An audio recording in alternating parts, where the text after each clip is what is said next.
And இப்போது CBI யார்கிட்ட பாருக்கு? மத்திய அரசு. மாட்டினீங்களா?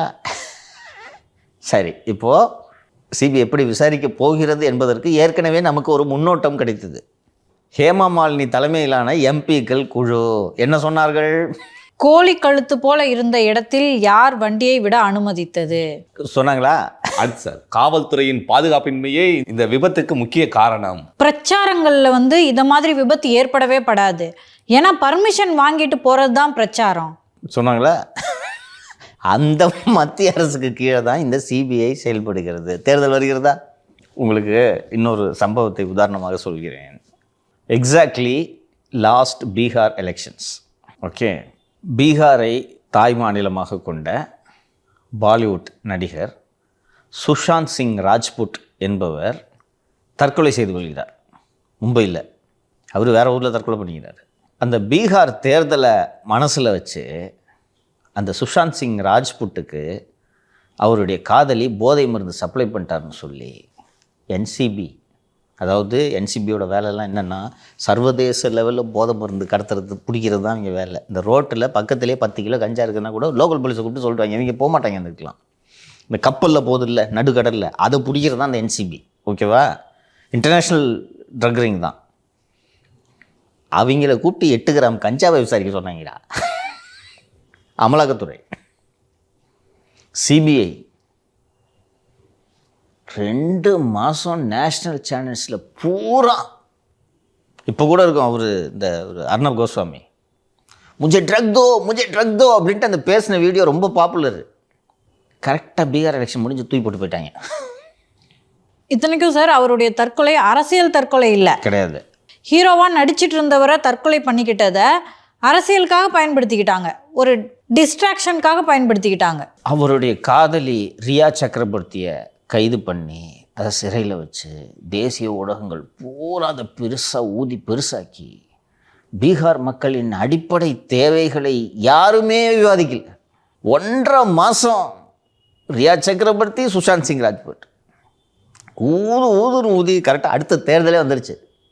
2 மாதம் முன்னாடி தான் சிபிஐ அந்த ரியா சக்கரவர்த்தி மேலே எந்த ஆதாரமும் இல்லைன்னு இப்போ தான் க்ளோஸ் பண்ணாங்க.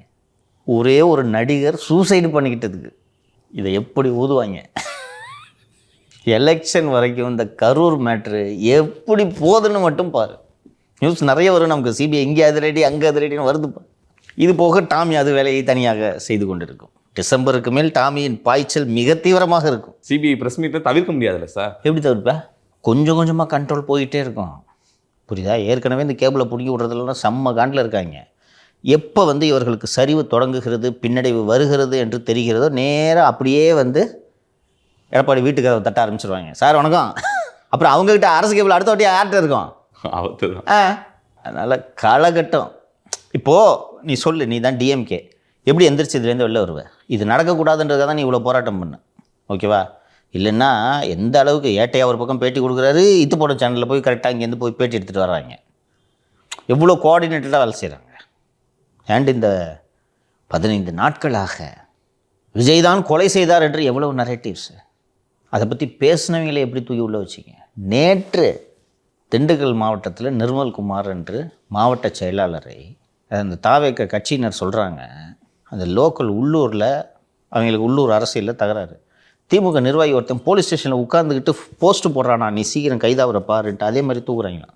தூக்குன இன்ஸ்பெக்டர் யாருன்னா சிவராமகிருஷ்ணன்ட்டு பிசிப்பட்டி இருக்குல்ல, பிசிப்பட்டியில் என் மேலே கஞ்சா கேஸ் போட்ட இன்ஸ்பெக்டர் இருந்தால் சிவராமகிருஷ்ணன்ட்டு பழனிச்செட்டிப்பட்டி.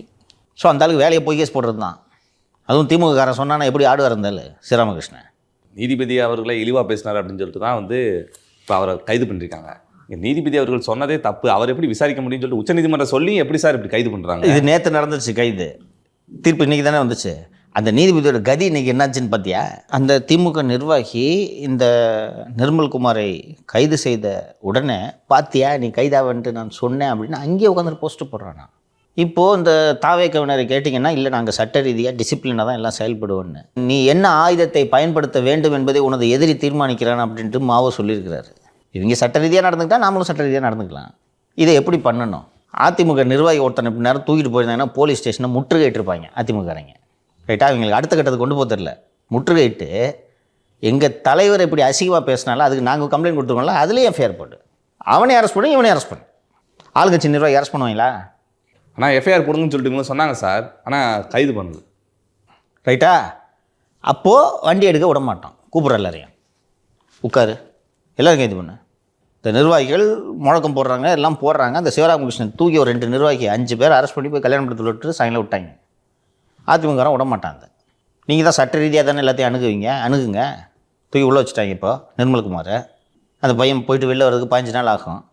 இன்னொருத்தனை தூக்கி உள்ள வைப்பான். பெயில் போட்டுக்கிட்டே இருப்பீங்களா? அரசியல் பண்ணுறீங்களா? கோர்ட்டில் ஜாமீன் போடுறத வேலையை வச்சுக்கிட்டு இருக்கீங்களா? சரி, உங்கள் நிர்வாகியை கைது பண்ணுறாங்க. லோக்கலில் திண்டுக்கல் நிர்வாகிகள்கிட்ட கேட்டாலும் சொல்லுவாங்க, சார் அநியாயம் பண்ணுறாங்க சார், இவன் சொல்லி தான் சார் கைது பண்ணுறாங்க. இந்த சிவராமகிருஷ்ணன் கரைவெட்டி கட்டாத மாவட்ட செயலாளர் சார், இப்படி பண்ணுறாங்க சார்னு சொன்னோன்னே தலைமையிலேருந்து எங்கள் தொண்டர்களை நீங்கள் இப்படி செய்யக்கூடாதுன்னு யாராவது ஒருவர் சார்பில் அறிக்கை வந்திருக்க வேண்டுமா? ஒரு சின்ன கிளைக்கழக நிர்வாகி மீது காவல்துறை பொய் வழக்கு போட்டால் எடப்பாடி பழனிசாமிகிட்டேருந்து அறிக்கை வரும், இல்லை அந்த விங்கோட செயலாளர்கிட்டேருந்து அறிக்கை வரும். அவருக்கு என்ன சார் பத்திரிகையாளர் கைது பண்ணால் அவர் கண்டிக்கணும் என்ன சார்? அதுக்கு என்ன விதியா? வந்துச்சா? ஃபெலிக்ஸ் கைதுக்கு கொடுத்தாரா? மாரிதாஸ் கொடுத்தாரா? வரதராஜனுக்கு சப்போர்ட்டு.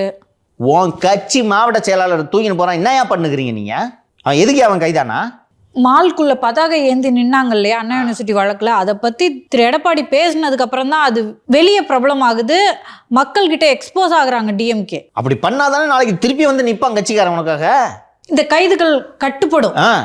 இன்னைக்கு உன் கட்சிக்காரன் தன்னெழுச்சியாக போய் அங்கே போராட்டம் நடத்துகிறாயா? அவங்களுக்கு விவரம் தெரியாதுன்னொன்னே அந்த சிவராமகிருஷ்ணன் தூக்கி அவங்கள உள்ளே போட்டுட்டு போய் ரிமாண்ட் பண்ணிட்டாங்க. அதிமுக காரன் இந்த மாதிரி தூக்கியிருந்தாலே ரிமாண்ட் பண்ண விட்டுருக்க மாட்டாங்க தம்பி.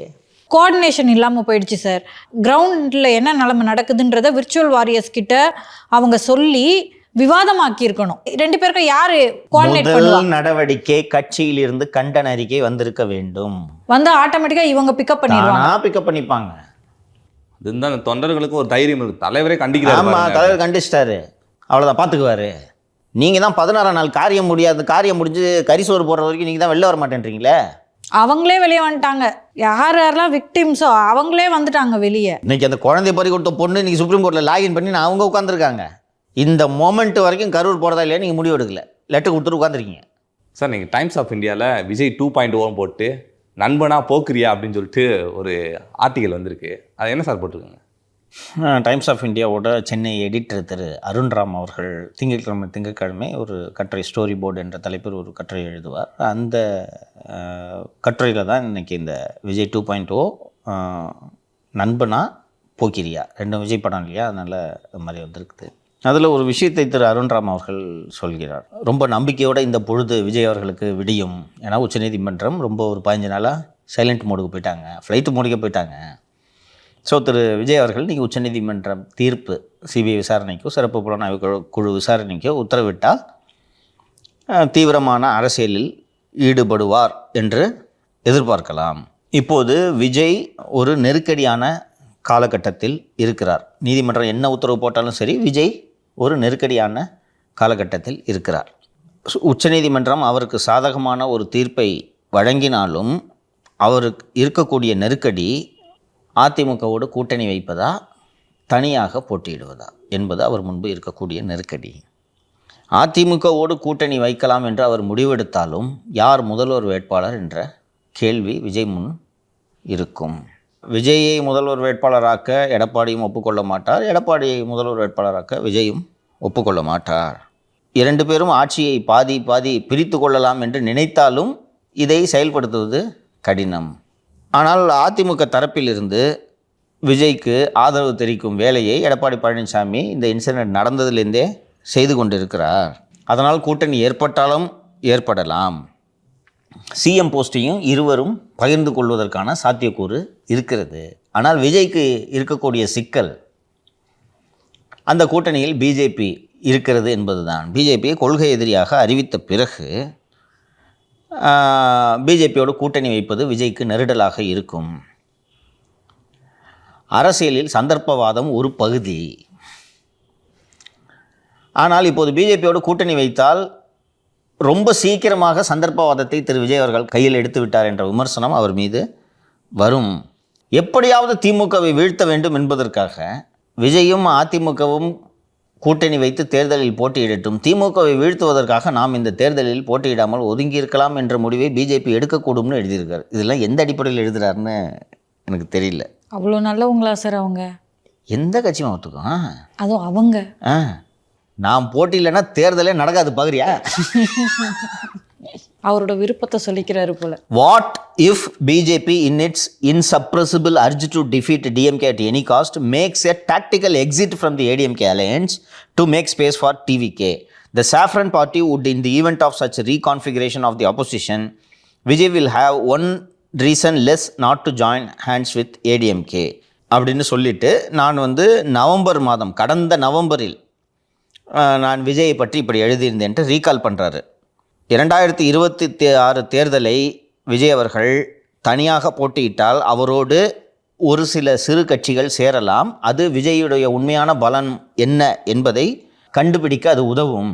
விஜய் 10% அதிகமான வாக்குகளை பெற்றால் விஜய் ஒரு வலுவான கட்சி என்று மக்கள் புரிந்து கொள்வார்கள். அவர் சீட்டுகளை ஜெயிக்கிறாரோ இல்லையோ, அடுத்த 5 ஆண்டுகளை விஜய் அவர்கள் தனது அரசியல் கட்சியை வலுவாக உருவாக்குவதற்கு ஏற்றது போல தயாரிப்பு வேலைகளை செய்தால் அடுத்த தேர்தலில் விஜய் வெற்றி பெறுவதற்கான வாய்ப்புகள் இருக்கிறது. நீண்ட காலத்திற்கு இங்கே இருந்து ஒரு நிரந்தர அரசியலை செய்ய வேண்டுமா, இல்லை நானும் போட்டியிட்டேன் என்று விஜய் இருக்க வேண்டுமா என்பதை விஜய் தான் முடிவு செய்ய வேண்டும் என்று நான் கடந்த நவம்பர் மாதம் எழுதியிருந்தேன். இப்போதும் அதில் எந்த மாற்றமும் இல்லை என்று சொல்லியிருக்கிறார். இந்த பிஜேபி தேர்தலில் போட்டியிடாமல் விலகிறதுன்றதுலாம் கற்பனை கூட பண்ண முடியாத ஒரு விஷயம். ஃபஸ்ட் எந்த கட்சியும் அது மாதிரி செய்யாது. ஒரே ஒரு முறை எனக்கு தெரிஞ்சு வைகோ புறக்கணித்தார் ஒரு பொது தேர்தலை. எனது சகோதரருக்கு வாழ்த்துக்கள்னு ஜெயலலிதா 7 சீட்டை நம்ம கொடுக்குறேன்னாங்க மதிமுகவுக்கு. அப்போது இப்போ 7-17 நினைவில்லை. அந்த தேர்தலை திரு வைகோ அவர்கள் புறக்கணித்தார். 2011 probably, I don't remember properly. வேறு எந்த கட்சியும் தேர்தலெல்லாம் புறக்கணிக்காது. சின்ன சின்ன கட்சிகளே நாங்கள் எங்கள் முடிவை இப்போதைக்கு சொல்ல மாட்டோம், அப்புறமா சொல்கிறோம் அப்படின்லாம் சொல்லிட்டு இருக்கும்போது, இவ்வளோ பெரிய கட்சி, நாட்டை ஆள்ற கட்சி